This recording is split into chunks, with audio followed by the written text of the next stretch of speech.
I get it. As offensive lineman and as offensive guy, you should be protecting your quarterback. You can call me new school, call me soft or whatever, but at the end of the day, knowing that the Bears offense has the struggles that they've had, you take a unnecessary roughness penalty right there. You might as well just punt the ball right then and there. Yep.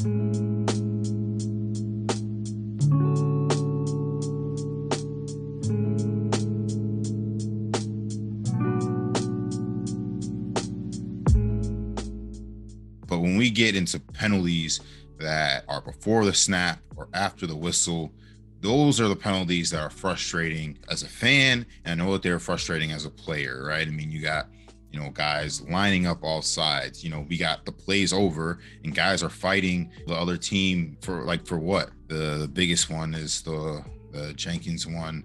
That's been the talk of the real evening, right? So for starters, that's 100% Justin's fault.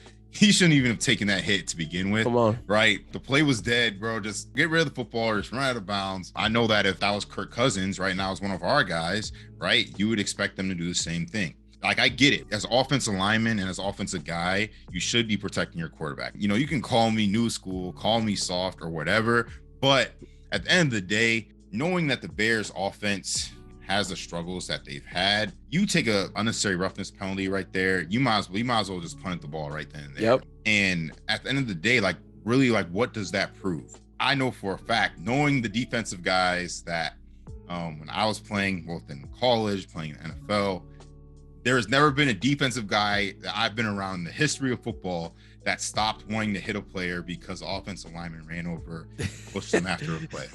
But it's different though when you're like, okay, so this was the guy who did it.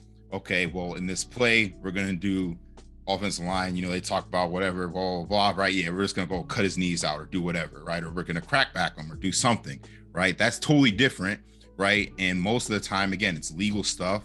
And then those are times where defensive guys keep their head on swivels. But I mean, pushing me after the play, I'm not gonna care, right? I mean, I'm a grown ass man too. I'm gonna push back. You really gain nothing for it besides to look like a tough guy. I would bet 99 times out of 100 that guys would much rather, instead of taking that penalty, you go kick that guy's ass the next play and you go drive down the field and you score touchdowns.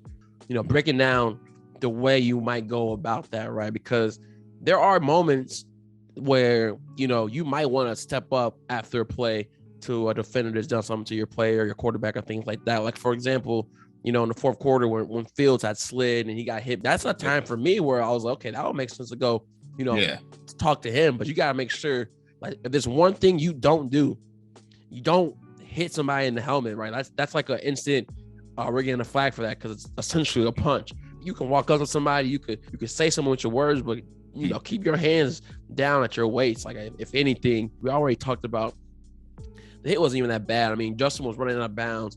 Obviously should have threw it out. He was like 2 steps away from out of bounds. And he just got pushed. So it wasn't even like a dirty hit. It wasn't like the guy's lowering his shoulder into him. And so all the context matters. What even matters even more is that the Vikings had just scored a touchdown on the previous drive, right? And so on the previous drive, it's a 3rd and 3. We get a tackle for loss.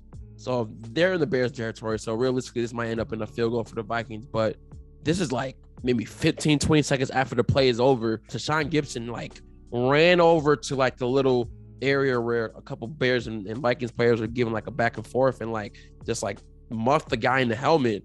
And then they get 15 yards.